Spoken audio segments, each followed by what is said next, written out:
گندی اور گھٹیا خاتون جو ہے ان کے بارے میں بات کرنا توہین سمجھتی ہوں، لیکن اس نے ایک اپنی ہی طرح کی ایک گندی اور گھٹیا حرکت کی. میں حریم شاہ کی بات کر رہی ہوں. اللہ سے تو مجھے تکلیف ہوتی ہے اس کے نام کے ساتھ شاہ سن کے، لیکن ظاہر ہے گندی اور گھٹیا خاتون جو ہے وہ گندی اور گھٹیا حرکت ہی کر سکتی ہے. اس سے کہنا چاہتی ہوں کہ اگر گل حریم شاہ تے آ گئی ہے نا، ہاں خان نکل گیا ویسے میرے منہ سے، ٹھیک ہے ایسا مسئلہ. اچھا تے اگر گل حریم شاہ تے آ گئی ہے نا تو پھر میرا خیال ہے اپنا بوریا بسترا گول کر لو. حریم شاہ کا نیا ڈھنڈورا اب کس کے خلاف کھولنے جا رہی ہیں پنڈورا. آخر حریم شاہ کس کا ہے موہرا، کیونکہ حریم شاہ کا کردار رہا ہمیشہ سے دوہرا. پر اب بلی ٹھیلے سے باہر آ گئی.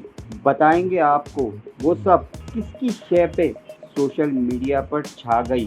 اب کون بن رہا ہے حریم شاہ کے الزامات کا نشانہ، کہاں سے مل رہا ہے اس کو شے اور نذرانہ. فی الحال تو کیپٹن صفدر کو بدنام کرنے کا کس نے سونپا ہے اسے یہ کارنامہ.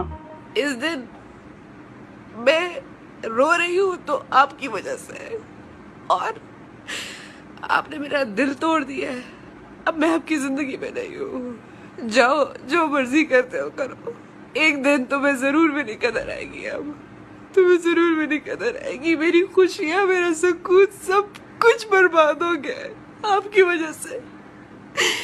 اب انشاءاللہ خدا بدلہ لے گا آپ سے میرا. مریم نواز نے اس پر کوئی رسپانس نہیں دیا خاص. ان کا کہنا ہے میں جانتی ہوں کہ ہمیں بدنام کرنے کا کس نے دیا ہے اسے ٹاسک.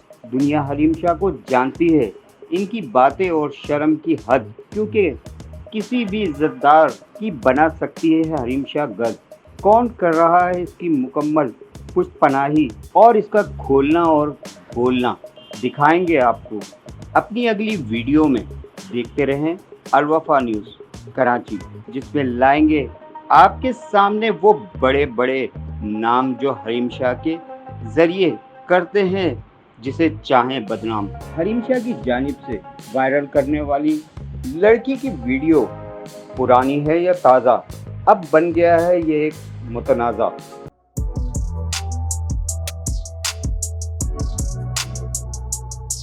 اس کو لائک اور سبسکرائب تو بنتا ہے. Thank you.